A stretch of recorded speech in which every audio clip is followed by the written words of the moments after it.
Welcome. Thank you for joining #No Limits. #No Limits is about people who the world has put limits on and who have busted through those limits. I'm your host, Shelley Kino, and in Hamlet, Ophelia says, those, oh my gosh, I am totally messing this up today. I don't know what's going on. Okay, so let me try that again. Okay, start over. Okay. You got this. You got this. I believe in you. I don't know what's going on. This is like my 15th time doing this. I don't know why I'm so confused this morning. I think it's because it's 5 a.m. to be perfectly honest. Okay. Look, totally could be. Yeah, Not even right. worried.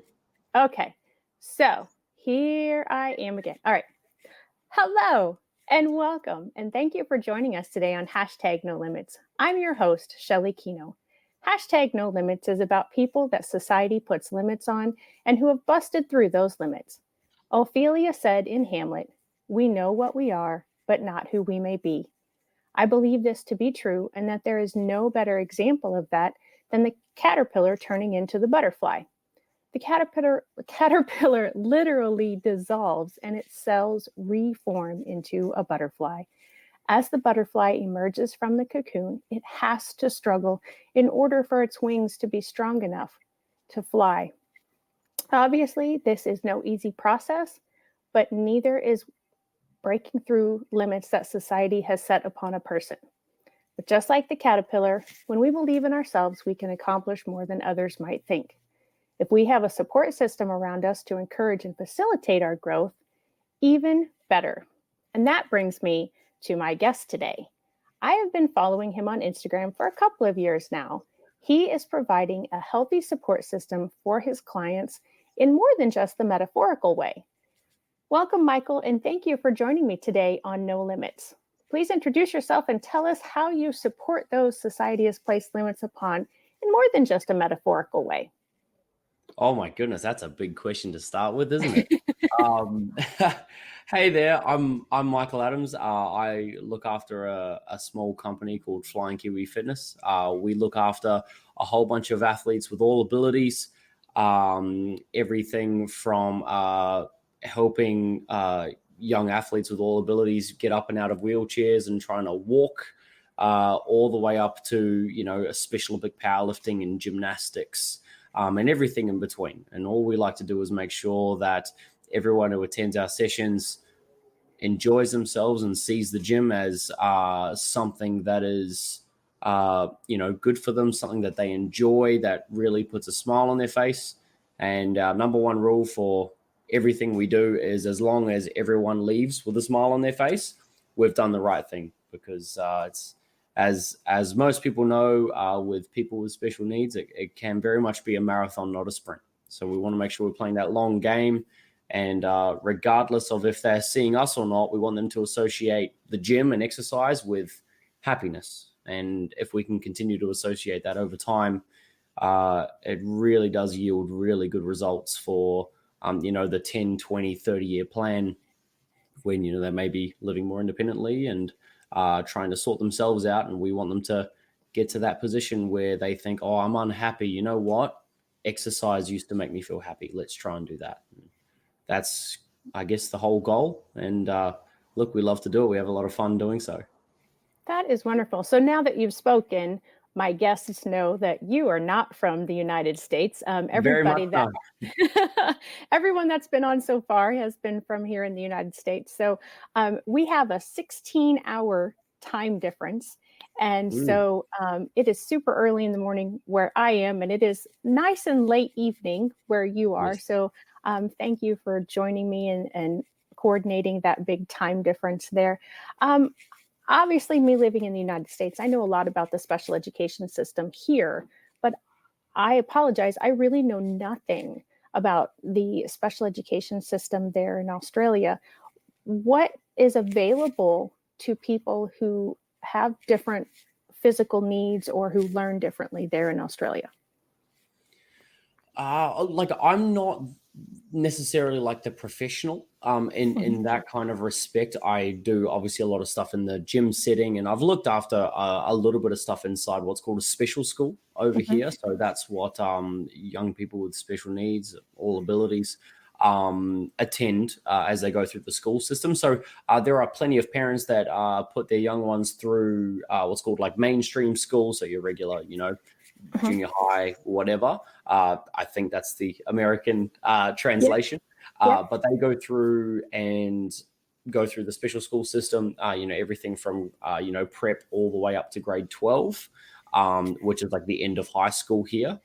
And they can do that through the special school system.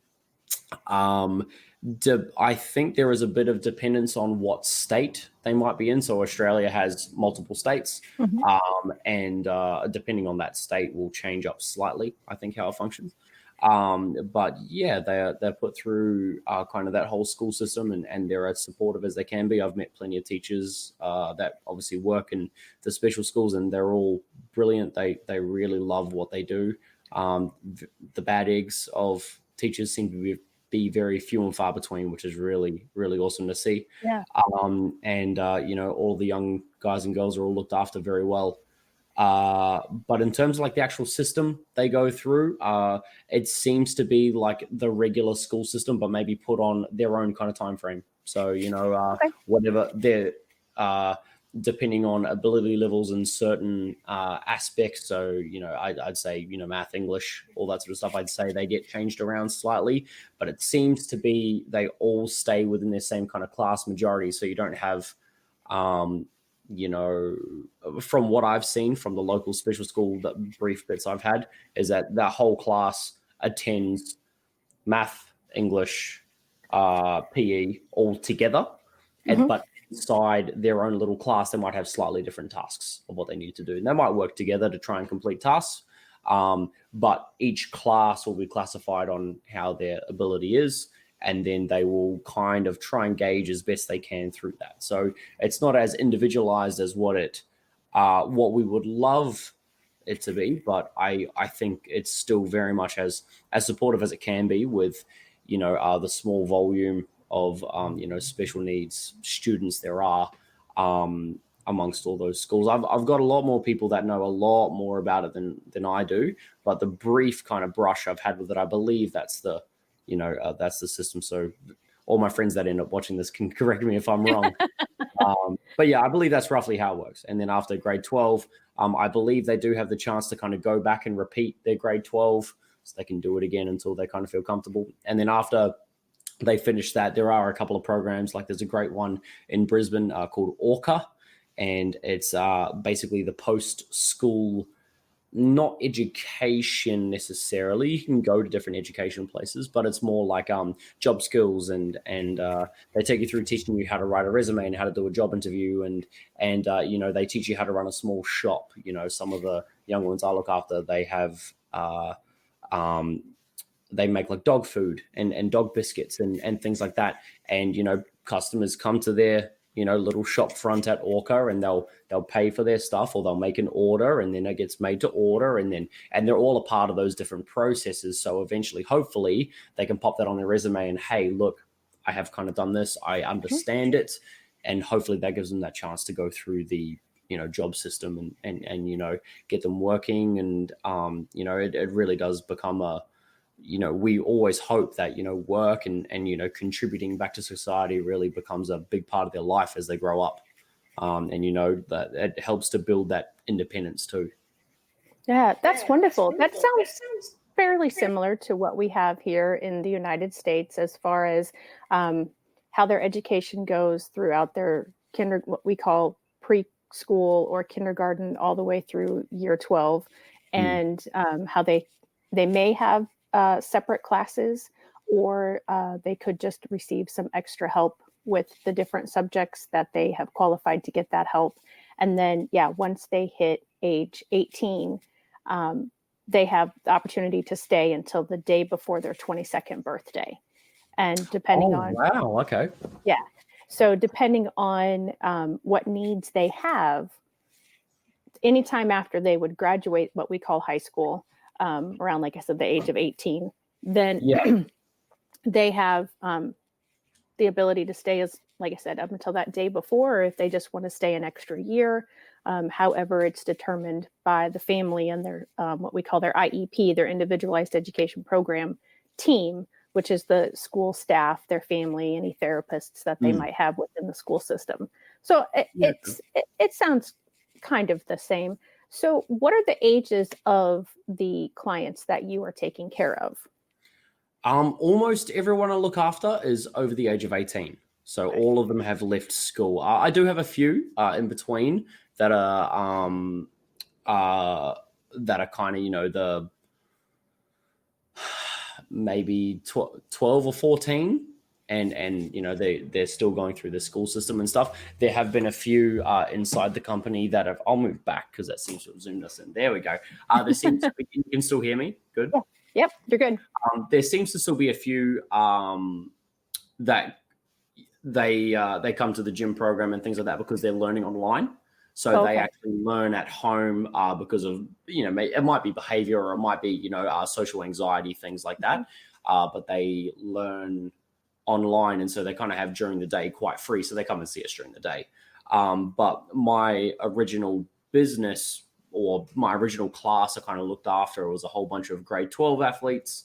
Well, they weren't athletes, they were just students back then. And they wanted to the teacher, Janine Hussey, so one of the grade 12 teachers at Aspley Special School, she came down to the gym and asked if she could have someone to help teach them what the gym was all about. And I ended up being that dude and I helped them out a little bit and it was a great time. And that was kind of where my first basis of clientele, I guess, came from after, kind of looking after them for a wee bit in a group capacity. It started doing the one-to-one stuff or 2-to-1 first, then 1-to-1. But because of that, it's kind of their peer group as they've grown up.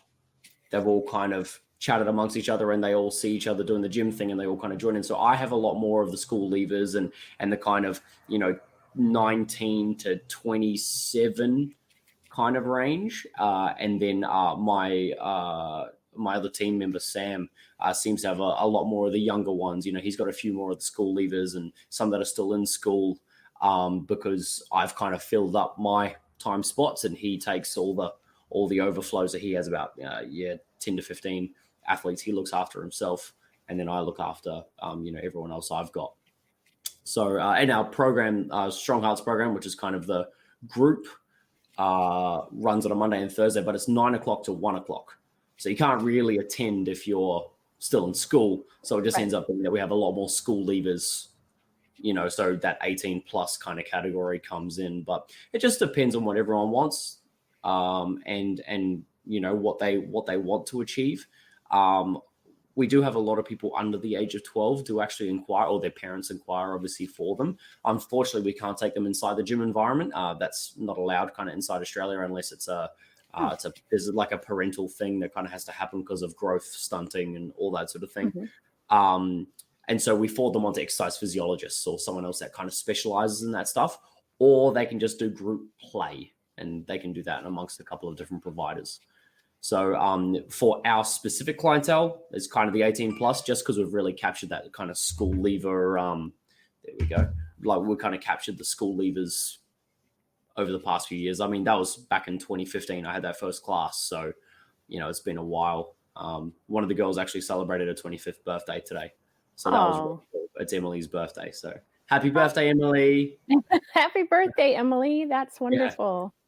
Yeah. So how many people do you have? Well, actually, let me back up a second. So the gym that you run here in the United States, when I think of a gym, it's a bunch of exercise equipment and you can hire a personal trainer to help you kind of get yourself figured out as to what equipment you want to use and how much, if you're going to use weights, how much you should start with and all of that sort of thing. So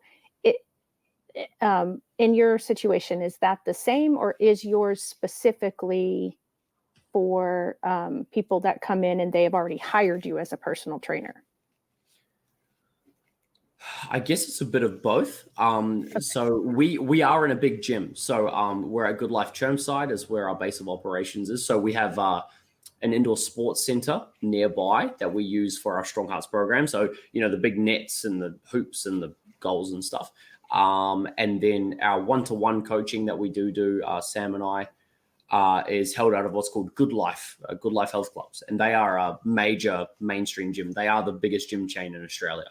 So I think we have 24 personal trainers and about 5,500 members.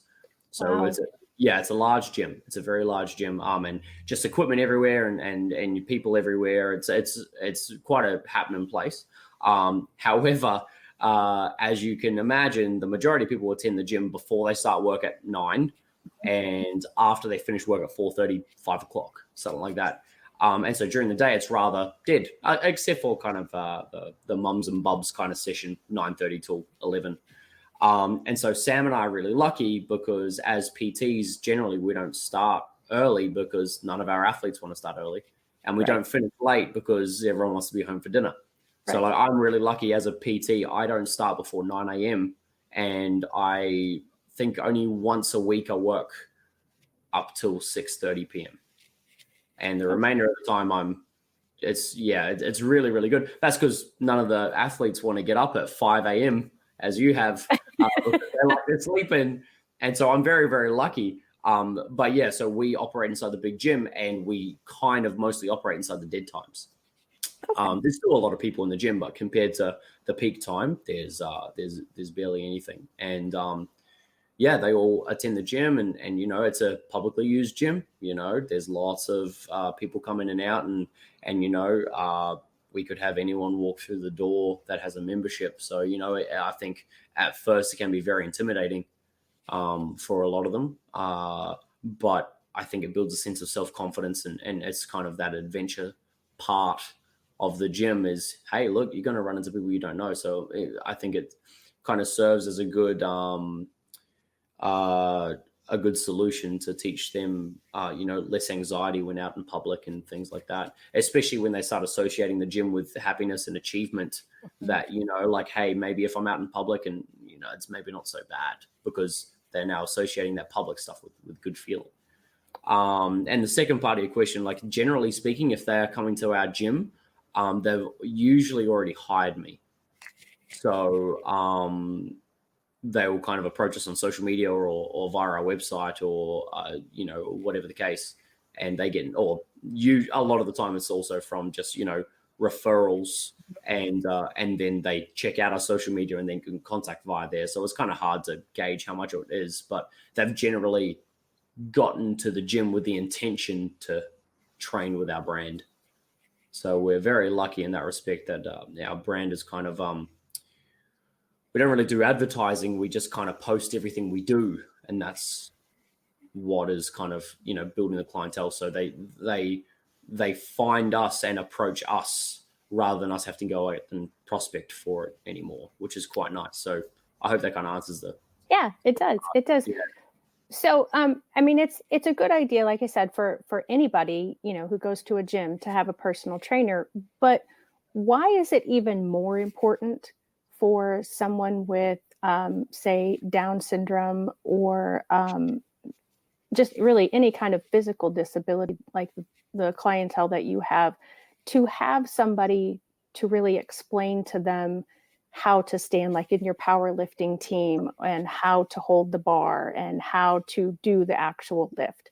Why is that so important for people with disabilities compared to a person without a physical disability? I personally believe I think everyone should attend the gym. There's kind of an analogy I sort of use that I heard a really long time ago that I guess kind of still holds true. I mean, anyone with, some sort of physical disability, obviously, they face troubles, and it can be very difficult to access general day-to-day life. And so in order to, I guess do so, I'll move this way. There we go. In order to kind of do so, they really have to exert themselves. Sometimes it can be a very difficult task that they have to undertake, and it can be really difficult for them to get through those sorts of things. And so I think attending the gym, kind of puts them through that little bit of, tough going and things like that to come out on the other side like they've achieved something. And so I think it kind of builds like a mental fortitude almost and a self-confidence, as some of the guys may not understand, like, oh, you lifted 50 kilos, now you lifted 55. You've had a 10% increase in how much you can lift and blah, blah, blah, blah. Man, they don't care about percentages. They don't care about that. You know what they do understand is bar is now bigger and bigger is good. Yeah. Hey, happy. That's all we need. Right. As long as there's some sort of correlation there with you are getting better, you are achieving, and you are doing really, really well, and we're really proud of you, that positive reinforcement just kind of, really, really moves on them. You know what I mean? And I think like the analogy I kind of use is if you've got a Rolls Royce, a huge luxurious car, the thing would be a V8 or a V12 engine, this massive engine, and all it does usually is just coast along at 30 miles an hour, I guess, or 60 k's an hour here. Yeah. And it just coasts along. Why does it have such a big engine? It's not because it's going to go out racing. It's actually just so that its general tasks that it does do, the revs aren't redlining, they're just coasting. Right. So regular day-to-day life becomes easier if, Emily can deadlift 110 kilos. Awesome. But in her day-to-day life, when she just needs to pick up a bag of shopping, she's not redlining. She is just cruising through. Life is easy. The stuff she faces is quite easy for her body to get through.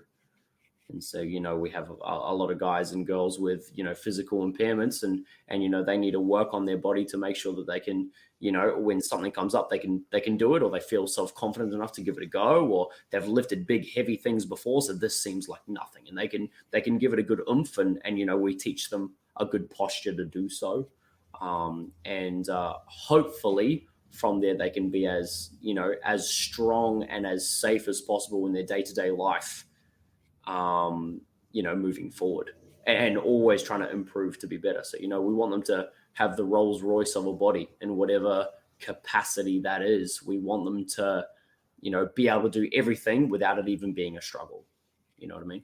Yeah. Yeah. That's beautiful. That's a fabulous analogy. I really like how you put that there. And yeah, so often it is so much more difficult for them, like you said, just to do those daily tasks because of the different muscles that are needing to be used, and that not only the mental ability as well to just have that desire to not give up. So you had mentioned a little bit ago that you've had some clients that have been in wheelchairs, and you've helped them get up and walk, and just the deadlifting and things like that. So, and I didn't ask you this ahead of time, so this is one of those some of those things where I said I might just kind of go off topic. Not even worried. Go for it. What to you has been the biggest change in a person from when they first came into your gym till today, or until they left? Maybe they're not there anymore.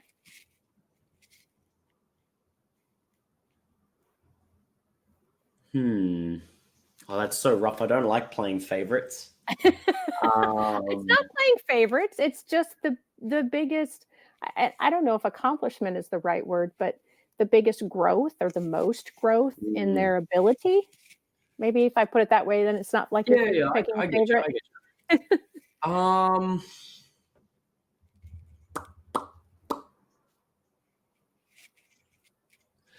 I think there's been a couple. There's definitely been a couple. We have one athlete who has gone through a big change. When he was young, he was just your, regular, middle schooler. Unfortunately, he had an accident while, doing a hobby one day, and basically went through a brain injury, I believe brain surgery, that sort of stuff. And now he's basically got like a semi-paralysis down one side of his body. And, when he first started with us, he just kind of enjoyed walking. Didn't really lift that much weight. Liked the idea of lifting weights, but never really did it. And you know, we started getting him to lift weights, and he's got a bunch of support workers. This is not just me. This is many people helping out. But you know, he has a physio and a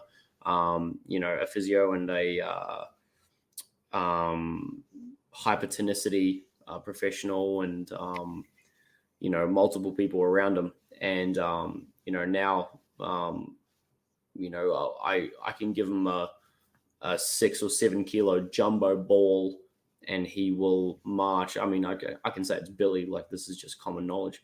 But you know, I can give him a 6 or 7 kilo ball, and he will march on like 8 or 9% incline on a treadmill, stomping away with, you know, his AFO on one side and his you know, fully functioning leg on the other side. He'll finish that after 1 minute, leave that, jump on the Stairmaster. You try doing the Stairmaster with only one properly functioning leg, and the other side is in an AFO and doesn't get as much hip movement. He has to swing himself up and things like that. And he will go 5 rounds of that. He plays touch footy with one of our other guys, Liam. He's got LST support services. He runs a touch footy little camp. And you know, he was taking him to actual touch footy games, and he was joining in, and he's trying to run, and he's playing passes and stuff because he loves rugby. He loves the NRL over here, is huge. And you know, he loves that sort of stuff. You know, the current goal is now to get him to hike the Kokoda Trail, which is I don't know if you guys know the Kokoda Trail over there. I don't. Maybe my guests would. I mean, my viewers would. That's okay. Yeah, it's basically what's the best way to put it? It's a 60-mile 1 week hike. Oh my God! Through bushland in Papua New Guinea. I think it's Papua New Guinea. Yeah, and we're talking overland, we're talking hills, we're talking rivers, we're talking, yeah, and you go through with your own pack. And this determined little bugger wants to do that. So that's pretty cool. And he works hard. He gets his stomp on. He'll go a 5-10K walk around his house and around through. He's lucky he's kind of got bushland near him and stuff. And you know, he loves going after them every day. And, oh, you know, what's your steps at? He challenges me every day. I always bloody lose because he's always just he'll arrive at the gym, and he'll just be cutting laps. You know, he comes to wherever and he's just walking and he's stepping on the spot, and he doesn't stop. He's a madman. Oh, that's fabulous. And we love it.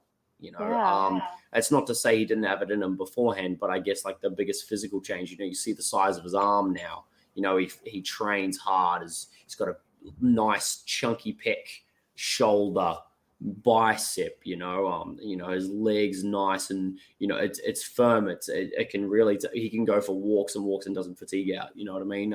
He can hoist some solid weight now. He can just stomp for ages. You know, the change and all that, and even in his balance is being able to extend his other side. It's all a great change, and we really love to see him do it. You know, it's really cool. He'd probably be the biggest change.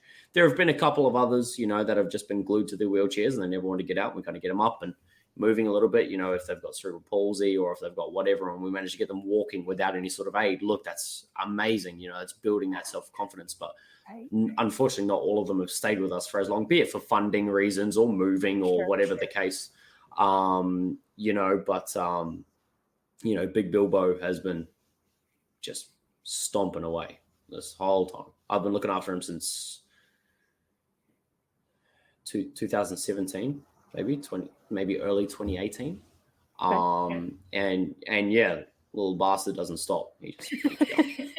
He's awesome. We all love him to absolute death. He is a great dude, and he just wants to be your mate. You know, he just loves being just one of the lads.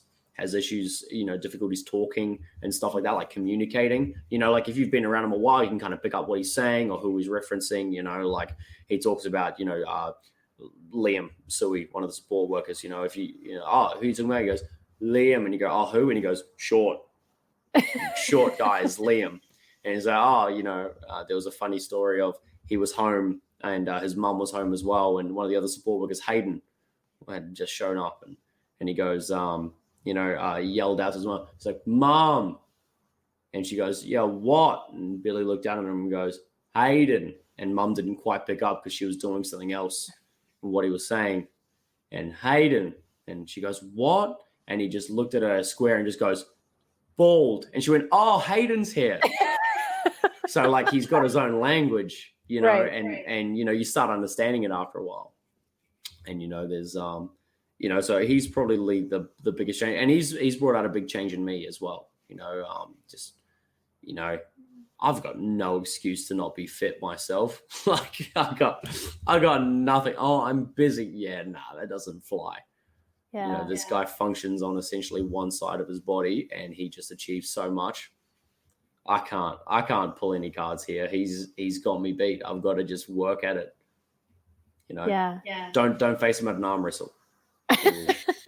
He'll cripple you. It's crazy. He's that one arm is so dominant. It's left too. It's his left arm that he's got really dominant. So everyone comes in, you know, they think, oh, right hand, and they go, nah, left side. Yeah. And yeah, he crushes everyone. I haven't seen him lose an arm wrestle yet. So Wow. yeah. That's awesome. That's a great story. And I love that you mentioned that you have changed your perspective about yourself, because that is very similar to my own experience when I started off in education. In thinking about being an educator, I was going to go into general education, and had this little voice that would say to me, you should try special education. And, no, I don't think I can work with them. I don't think I would hold them accountable enough. I would feel too sorry for them. And I had this just very bizarre idea of what it would be like to work with special education students. And then as I grew up and went through the rest of my schooling and did my college years, I kept getting myself into situations, or actually I say the Lord put me in those situations so that I didn't realize I was working with those kids.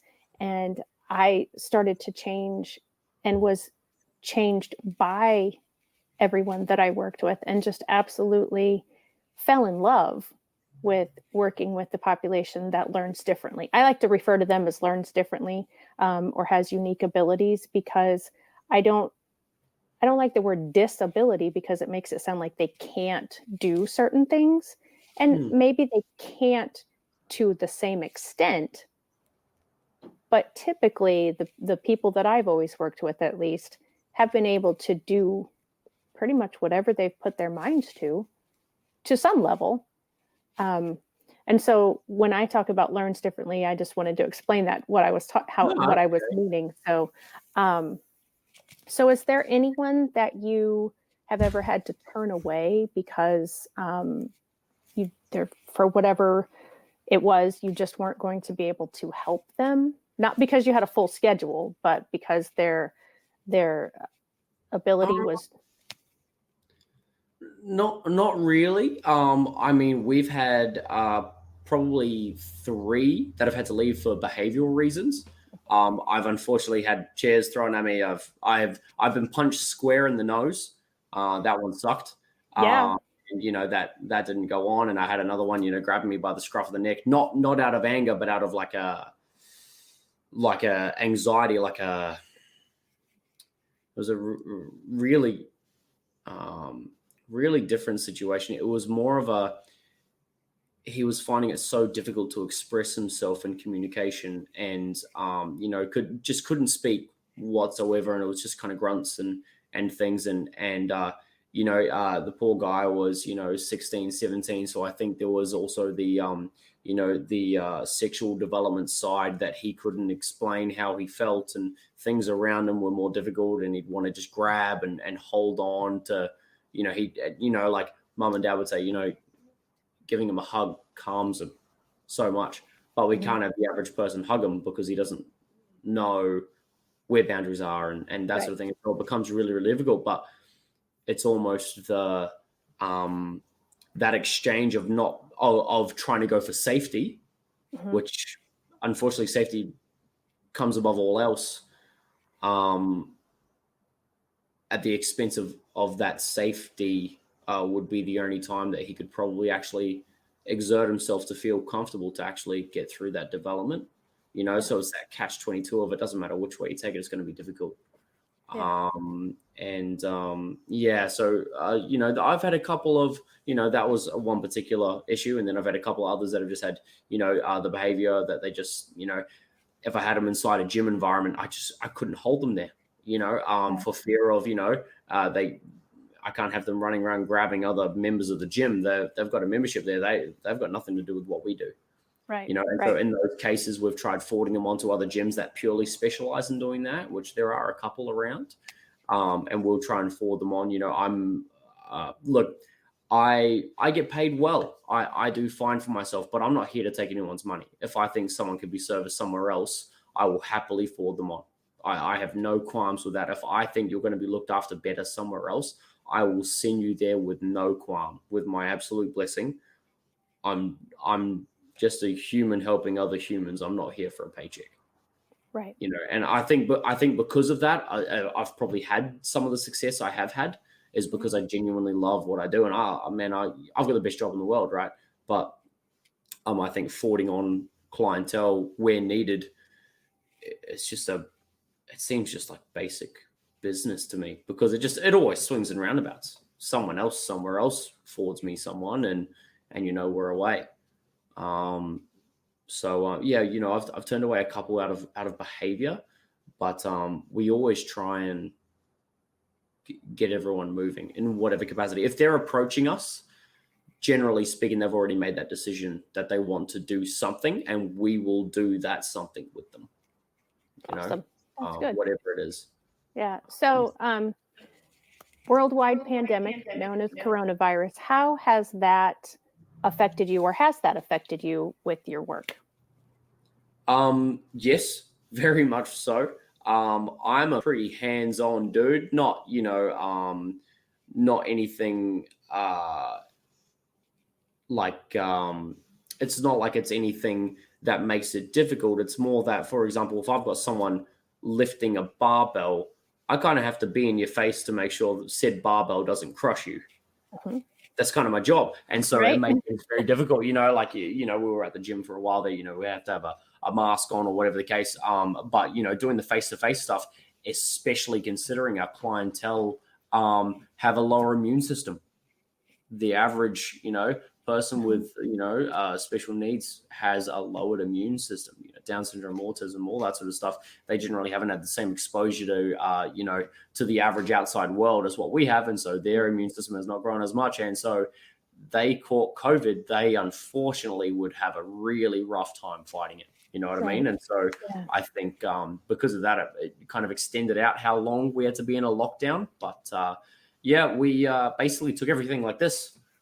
For about 11 weeks straight, I was sitting in front of my computer for anywhere from 7 to 10 hours a day, and I was tuning into, you know, all of my clients' lounge rooms.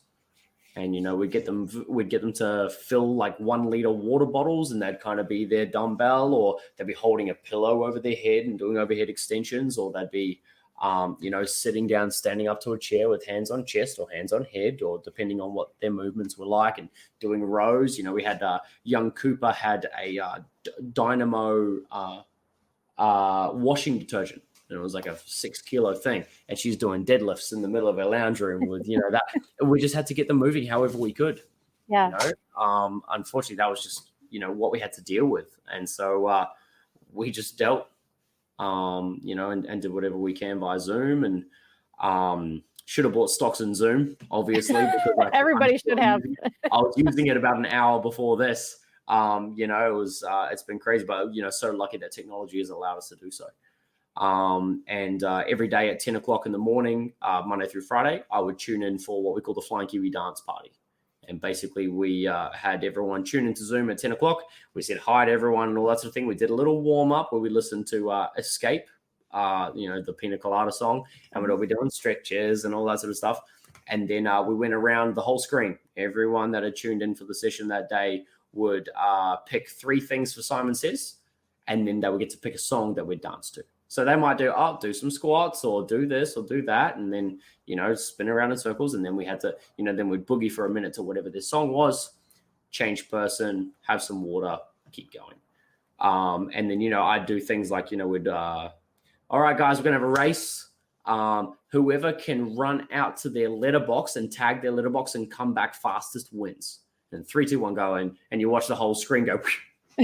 And you hear mum and dad in the background like, where are you going? And they're all like, but we just had to do whatever we could, get them moving, get them out their chair, because, some of them were loving just having 12 hours of iPad time if they could. Oh, I bet. So it was a rough time, but yeah, as I say, we did whatever we could, but we had them all moving as best we could online. And once we could go back, I kind of stayed away from the Good Life gym because they had so many people in there. They could have upwards of, I think they capped out at 100 people at a time in the gym, and then we went into lockdown, and then when it came back up, it was like 50 people at a time, I think. Okay. And I really wasn't liking that idea. So I went to another gym nearby, Strength Sanctuary, actually from my house. I could probably almost throw something on the roof. It's very, very close to here. And we used there, it was a private gym. So, not private. It was it was a commercial gym that you could have a membership to. I only had a membership base of like 120 in total. So Good Life being 5,500 versus 120. So there was only, 20 people in the gym, absolute max during like peak time. Right. During the day, it was almost just myself and one of the other coaches that used to train at Good Life as well. He was there at the same time because we didn't want to do the whole, big scale thing over at the other gym at Good Life. So, so between the two of us and there was probably 3. There'd only be 6 people in the gym plus 1 support worker that will come with their client. And that was it, Wow. So we just trained at the smallest, crowd possible and kept our distance from everyone else. And we're cleaning equipment as we went. And that was kind of for maybe 6 weeks, I think. And then we finally went back to Good Life when more restrictions had eased.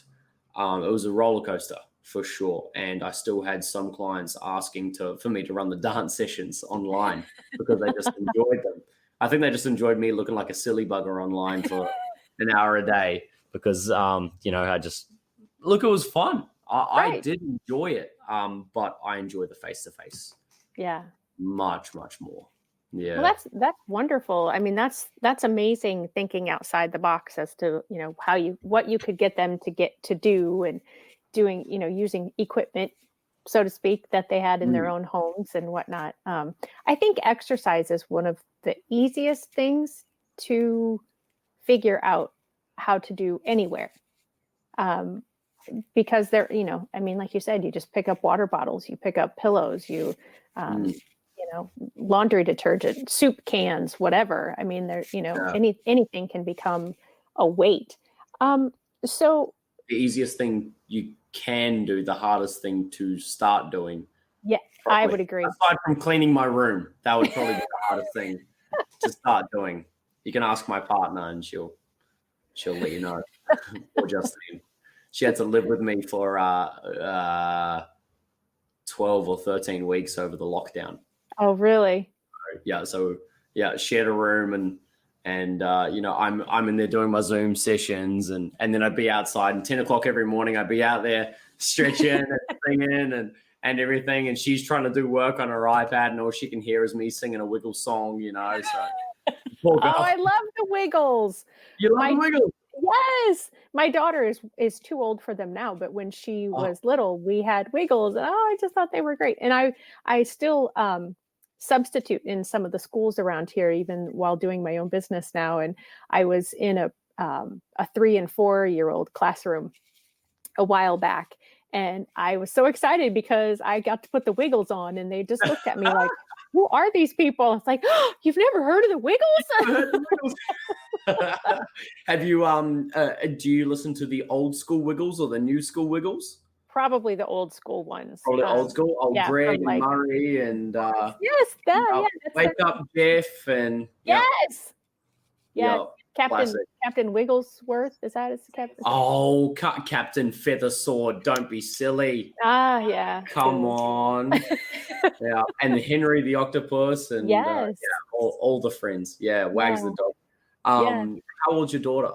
Well, now she's 21.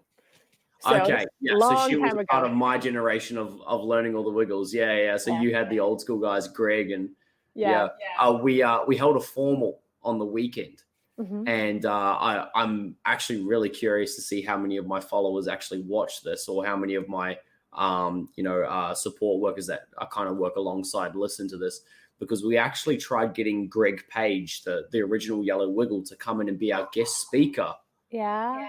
at our formal on the weekend, but unfortunately, no one ever got back to us. I think he had a heart attack earlier this year. Oh Yeah, no. on stage, he was performing.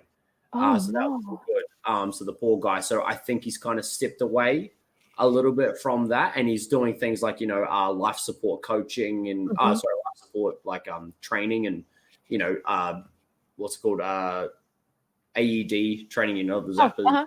VR and Yeah. stuff. So I think he's become a big advocate of that. Yeah. But yeah, we actually tried getting the yellow wiggle to come into the formal. That would have been awesome, but yeah, unfortunately, I believe he lives in Sydney too, which is about 12-hour drive from here. So it's like an hour and a bit flight. So it would have been hard for him to make it. We would have covered all expenses, but yeah, we just heard nothing back. So next year, if you're a support worker, knowing us, you can know that little bit of info. We're trying to get him for next year. So Yeah, I was looking at some of the videos that you had posted on Instagram from the formal, and you cleaned up very nicely, and so did everybody that you had on the video. I saw several of the members from the club there that you had shown on video, and actually, I think if you don't mind, I'd like to show just a couple pictures from your Instagram go page. for it. Yeah, they're all over social. Not even worried. Yeah, I don't have. Let me make sure I get the right one. Yeah. So I don't have any of your Facebook things, but I do have. Oh, this is a cool system. Oh, you got our Instagram. Yeah. Yeah. So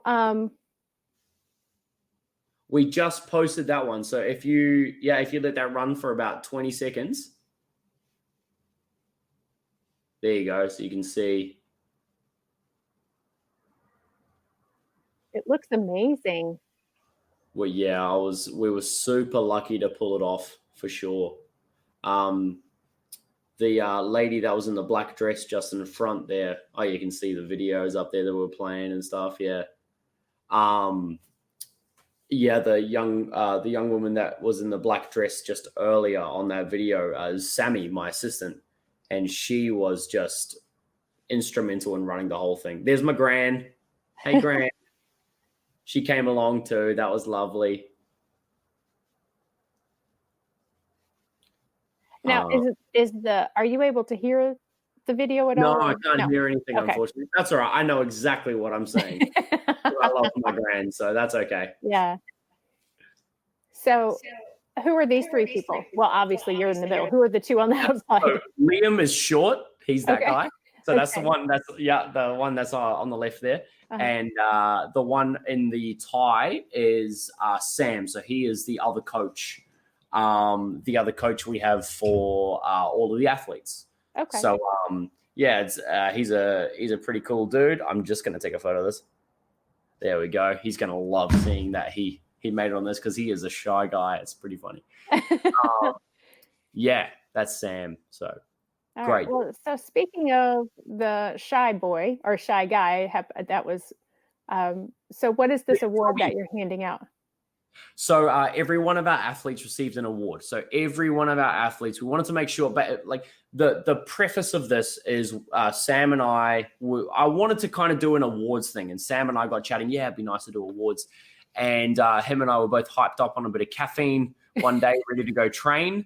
And I was like, dude, like, why don't we have a formal? And he was like, yeah. And the whole basis of that was basically all of the athletes that we look after, they don't get to do anything once they finish school. They get their formal in grade 12 or is it called a ball prom. or a homecoming? Prom.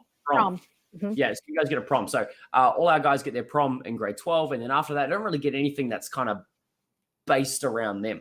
They don't, unless they get invited to a wedding or something, they kind of get to dress up, which is cool. But they don't really get the chance to do, much else. Right.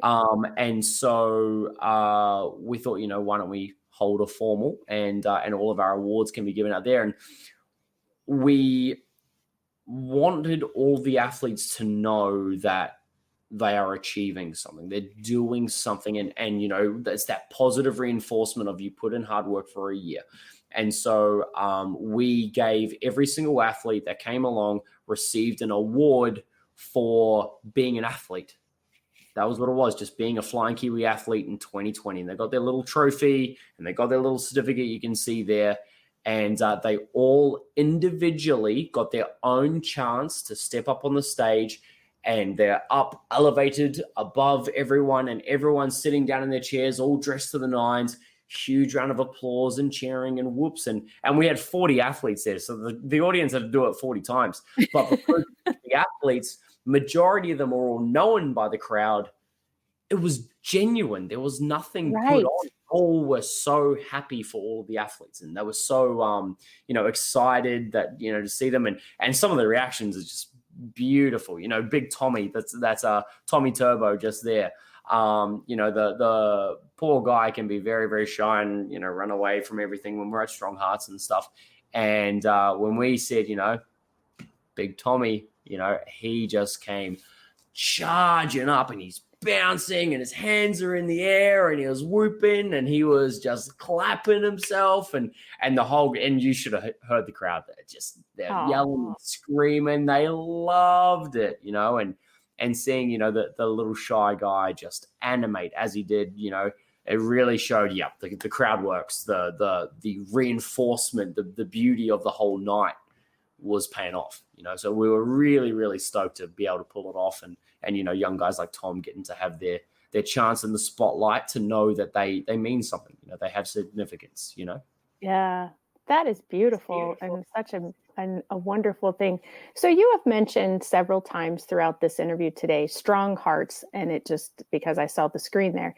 Tell us about your Strong Hearts Foundation. And while you're doing that, I am actually going to, at one point, I know I was able to find a Strong Hearts page, and I'm not sure how I came across it. So I'm going to try to find that while you're telling about the foundation, so that I can show it again. Okay. Yeah, sure. So long story short, a while ago, we started doing special needs powerlifting. We heard that there was such a thing as Special Olympic powerlifting. And we thought, hey, that's really cool.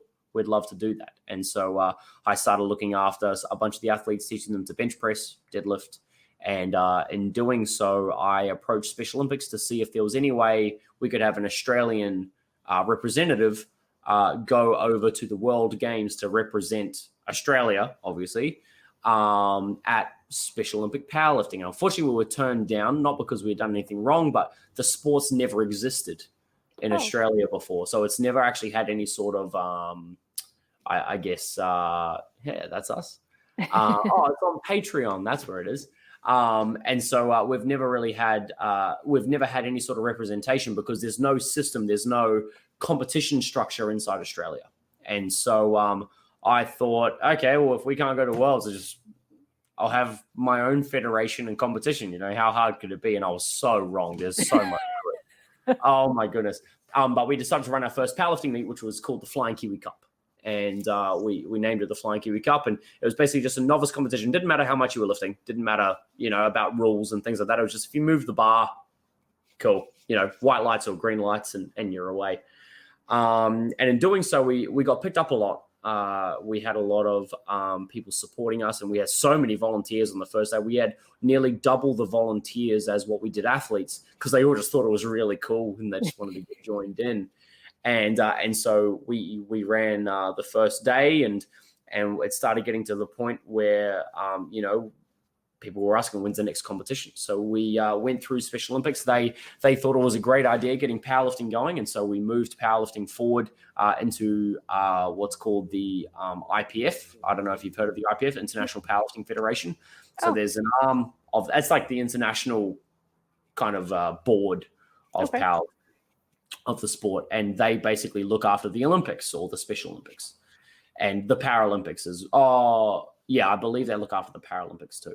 And so in doing so, we got in touch with them to try and make things happen and try and have the sport exist inside Australia in a representative state. So it basically just meant that we had a way to get in and qualify at a local level, and then a way to qualify up another level at the state level, and then again at the national level. And then after qualifying in a national capacity against other states, ACT and New South Wales and Victoria, that we could have an elected team that earned the proper right to go to the World Special Olympic Games. Got it. Now, unfortunately, to do all that, it cost a lot of money, and it was, not like for the athletes, and it was something that we couldn't really fix, I guess, without kind of putting in some of our money. So I decided to start a not-for-profit organization, which in Australia just means a business that just operates without profit, basically. Yep. So I don't get paid. I guess we just kind of put money in.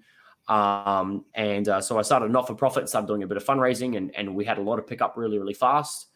And then, I think it was, and that was to help fundraise for young people with disability or young people, all abilities, to be able to access sport and recreation programs. Not just powerlifting, but, powerlifting is just the world I'm in. And so that's just what's currently receiving. And in doing so, it basically just meant that we could try and, start putting more money towards the athletes. And last year, roughly this time last year, I think, we ended up actually getting recognized as a fully blown charity, which basically just means that we can be a recipient from a large business, and we can be a tax write-off for them. They can get what's called a gift recipient receipt. And to get charity status is very, very hard. I've got some awesome people that help, work alongside us to make it all happen. But that was basically how we started the charity. And the basis of it is basically to help fund young people with all abilities to access sport and recreation programs. And in big brackets and big parentheses, or whatever they're called, we want to get the first ever Australian Special Olympic powerlifting team to represent us at Worlds. The World Special Olympic Games, which is 2023 in Berlin. Okay. So that's the whole story of the charity. But yeah, it's that's the goal. That's a lofty goal. I think you can achieve it. So what are if people wanted to support you from here in the United States, they could just go to this page and they could just choose a level? Yeah, if they'd like to. I mean, we have the Patreon, which allows for, donation on like a monthly basis. So, for less than the cost of a coffee a month, you can help support all the athletes to try and get to the World Special Olympic Games. If subscribing to things is not your thing, obviously for plenty of people, they can be very much hard done by in terms of cash. Right. We never expect anything, but, if you want to make a one-off donation, you can also donate via GoFundMe page that we do have. I can send you the link to that if you like. If you Google GoFundMe Strong Hearts Foundation, I'm sure you'd find it. Okay. So that's all that in there. But basically, by subscribing to the Patreon, you kind of become one of our Flying Kiwi sidekicks. You really help all of our little superheroes do their thing. And it basically just means that we can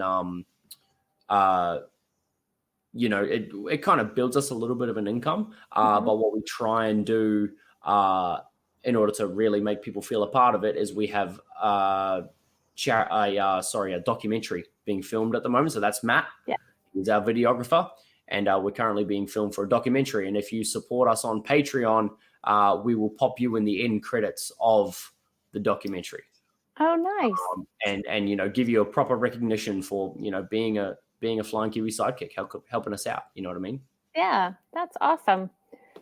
So, so you've got the video, the documentary going on, and then here we have Matt and Michael and Emily. So is this Emily who had the birthday?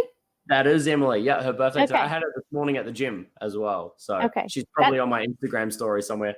Yeah, that's why I thought when I had read this the other day that it was Emily. So that's kind of why I was taking a little extra time there to reread that. So, well, thank you for telling us about that. And hopefully somebody will pick it up and want to be a sponsor level and help that process go forward for you. And that's awesome. So we've talked about the gym. We've talked about the Strong Hearts Foundation. Is there anything that we've not talked about today that you would like to share.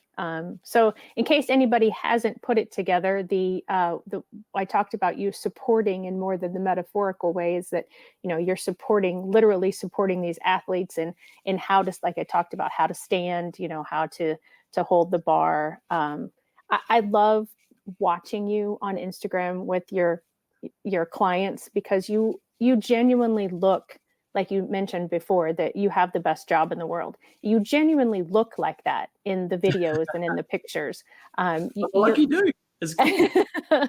Yeah, I mean, and that's why it's so fun to follow you and just to see what you're doing. And I kind of feel like I know some of the people, because they tend, like the gentleman I think it's Jeep and Prius. What are the two different vehicles that? Oh yes, yeah, a Corolla, yeah. Oh, that's what it is. So, Okay, yeah, Jeep and a Corolla, yeah, with young Jamie. Yeah, and just seeing the banter that you have with your clientele, and watching them play the different games, the large group activities, I forget what it's called now, but I guess they have to like call out colors or call out names. Red Rover. Oh, yeah. Okay. That's Red Rover. I call yeah. it, it's Bull Rush, Red Rover. I'm not sure what it's called in the States. No, it's called Red Rover. So, well, kind of. We have a Red Rover, but I think maybe the format of how it's done is a little bit different. Yeah, it's not tackle, it's just tag. Yeah. Yeah, it might be different. I don't know. You guys probably have like an NFL version where everyone's armored up and flattened to the floor. Well, when I was in school, it was Red Rover, send so-and-so right over. And so we'd have to, you'd call somebody's name from the opposite team. And then that person would have to run as fast as they could and try to break the arm hold between you and the person next to you. Oh, yes. So that's what I'm thinking of, at least when I think Red Rover. Maybe other people in the audience have a different version. Yeah. No, you're right. So we have...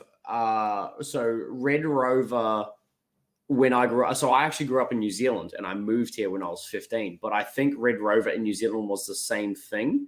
But then we had also Bull Rush, and Bull Rush was just pick you, and they just got to run and you got to try and tag them. And then Bull Rush is everyone gets to run. And then if anyone else has been tagged with you, they now turn and face the other people. Okay. Yeah, so it's pretty wild, pretty fast. But yeah, we can't do the run through the line thing because we'll probably snap some arms. Yeah. Emily will just put her head down and just flatten through some people's arms, and or Emily will put her arm up and just clothesline someone. Yeah. As they run through, and they'll hit the floor. And some of the things that I did in PE when I was growing up are not allowed anymore in PE in schools, because like Red Rover being one of them. Yeah, people were getting hurt. Dodgeball, where you take the you can't do dodgeball anymore.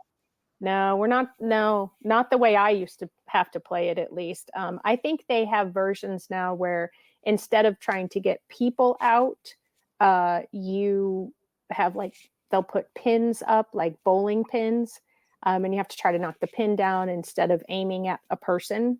So there's a little bit more strategy. Yeah, I know. How lame's that?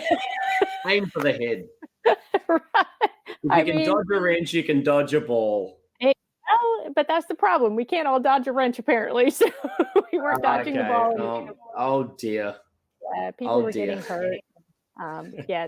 I'm, as I said, my daughter's 21, so I'm a lot older than you. So some of the things that I did, I look back now and think, well, it's just a miracle that my generation survived. Compared to the things that your generation does now, that, we're like, well, we didn't wear helmets. We didn't wear padding. We just did the things, Yeah, that's right. Yeah. Yeah. So I'm sorry, I asked you the question and then I didn't give you the chance to answer. Is there anything else that you would like to share that we haven't already? No, not really. I mean, I told a few of my friends I was doing this tonight, and they were asking me, "Are you nervous?" And I was like, "No, I just like talking and sharing the story of the athletes." And just kind of however that flows is how it flows. Yeah. And I really like that. I think it's a good natural conversation. I mean, obviously, I kind of understand, your job and role. Like, how far away are you from like the perfect version of your job and role? How far away are you from that? That perfectly diarized out week that you just imagine that you want to have. Like, is that pretty close for you now? Is that a couple of years down the track? Like, it's always interesting hearing the side of the story of the enjoyment of where people are at, and how far they want to push that envelope, and if they, I guess from my perspective, if they really enjoy what they're doing, maybe they don't need the growth. However, if they enjoy what they're doing because they love helping people, then at what stage does their bar of expectation change for how many people they help versus their own enjoyment levels dropping because of the added stress of running more things, more people? You know what I mean? Like, how far away are you from where you think you might be the perfect version?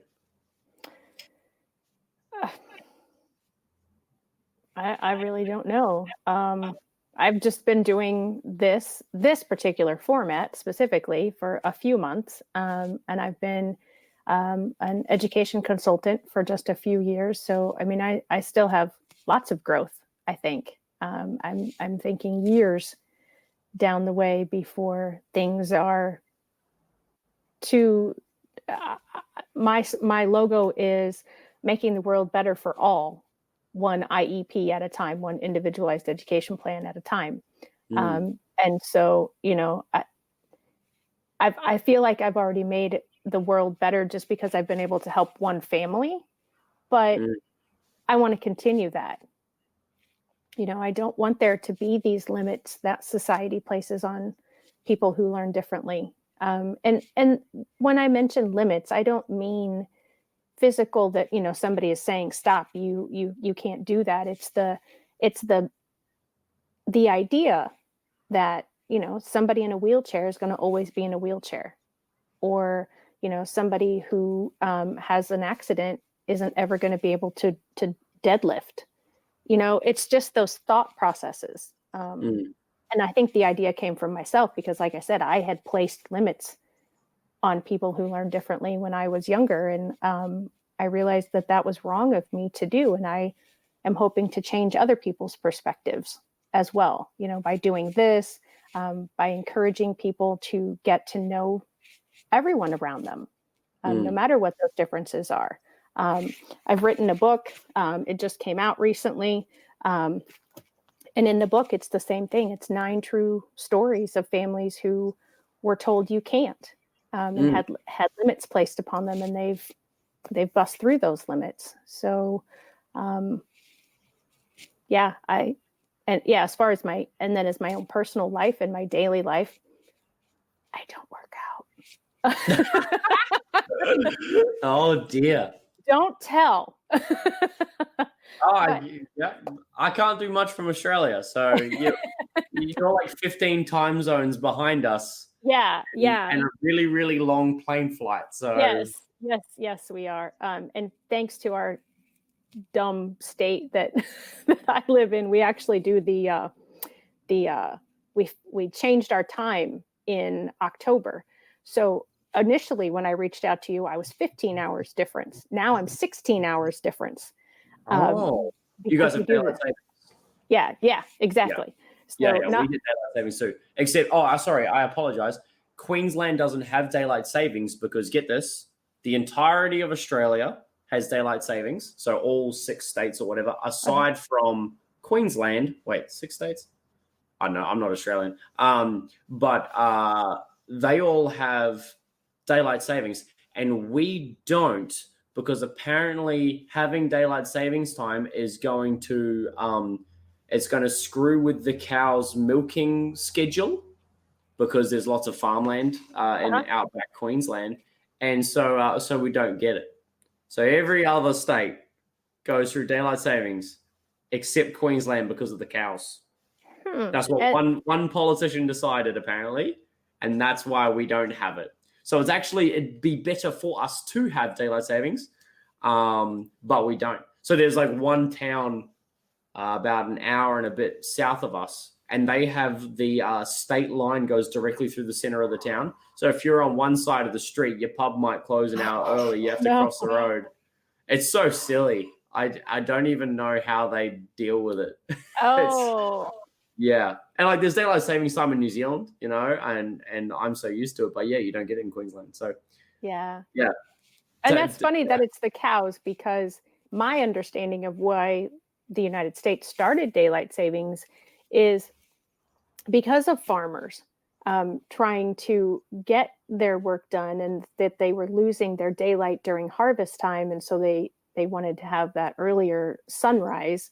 I don't really understand all the whole logic behind it, but yeah, but we do have I think, I want to say there are a couple of states that don't change their clocks.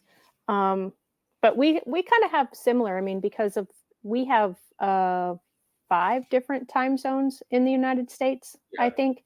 So in the state that I'm in, Illinois, the states that border the east of us, they're in the Eastern time zone. And so if you live kind of on the eastern side of Illinois, you could drive 10 minutes and you've all of a sudden jumped an hour ahead. Oh. So yeah, kind of like with your Google Maps. Hey. Yeah. How long have I been driving? Exactly. It just seems like I just got on the road and it's already an hour later. Yeah, I blinked and I didn't think that red light was that long. Right? Exactly. Yeah. Exactly. Yeah. Well, Michael, thank you so much for joining me. I could sit and talk to you all day long, but I know it's, getting close to your bedtime there, and you probably need to go have some ice cream yet before. I do. I'm excited. So again, thank you for joining me, and thank you for being a member of the #NoLimits, providing support for those who learn differently and helping them bust through those limits. If you watch this video today, please like it. Please subscribe if you've watched it on YouTube. And if you have any questions about Michael or about my services, Shelley Kino Education Consultant, please drop them in the chat. I will make sure that Michael gets any questions to him, and I will answer my questions. Any special way that you say goodbye, or anything fun that you do? I wish I could think of the Wiggles way to say goodbye. I can't remember how the Wiggles say goodbye, but mine, whenever we had all the Zoom sessions, was give me a high five. Oh, and nice. Now a fist bump. No, okay. Now an elbow, because right, yeah, and a headbutt. Oh, gee. That was how we said goodbye. Oh, so that was perfect. Fist bump, elbow, and headbutt. And then some of the guys tried doing it when we were back at the gym, and it didn't really work out well. Yeah, I would think the headbutt especially would not be good. Yeah, they still like the old bro hugs. Come in, big hug and stuff. So it's nice. Yeah. So yeah, thank you so much for having me. It means the world. It's cool to tune in with someone on the other side of the planet and still hear that the value of we are actually here for our clientele and to try and make it a bit of a better place for them. It's beautiful to hear. So thank you so much for having me. Yeah, absolutely. Bye, everybody. Thank you. Catch you later, guys.